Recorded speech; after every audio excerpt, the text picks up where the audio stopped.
As I stood at the Atlantic Ocean, I want to tell you what I heard. Although I came here for entertainment, although I came here for fun, I have found myself drawn to you as I heard your cry through your ocean grave.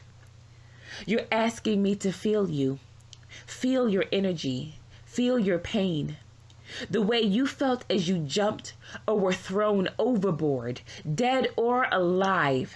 Feel your journey through the Middle Passage. You said, do not forget where you came from. Do not forget how you got here.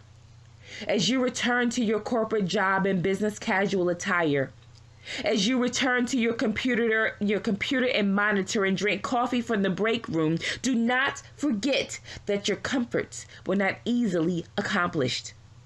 For I was stolen, tricked, then shipped away from families, away from land, away from love, and stuffed into cold, dark subparts of ships, destined for who knows where, for who knows how long, for who knows why. All I know is death, sickness, and disease, rape of her and him. The devil is in them, and all comforts were beaten out, tortured out, muted out of existence.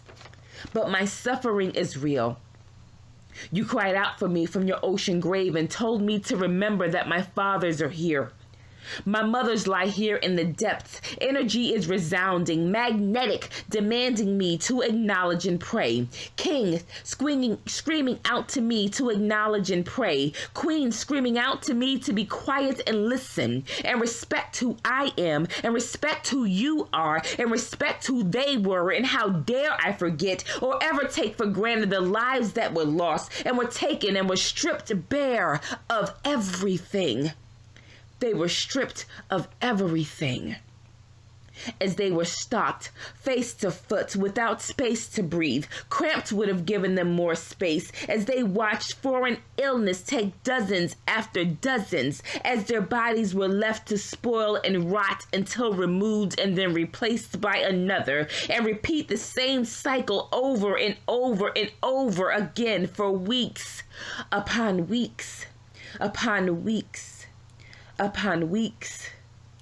The only air, stale and moist, blue was their only sight, for the land was gone. The land was gone. These monsters made the land disappear. And here I am on vacation on the sunny banks of St. Lucia, too concerned with my hair to get it wet in the same waters that my ancestors died, living the life that was given to me by the sacrifices that were made that my mind cannot even conceive. My imagination cannot possibly repeat. My poetic mind cannot give any tribute of justice. I must do better.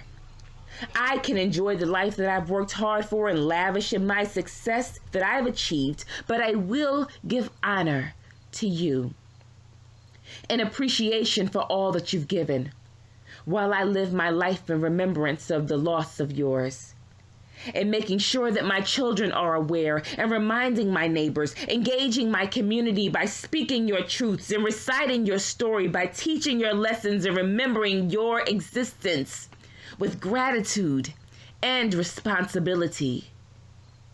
I will not forget. I will acknowledge and pray. I will be quiet and listen, and I will be respectful.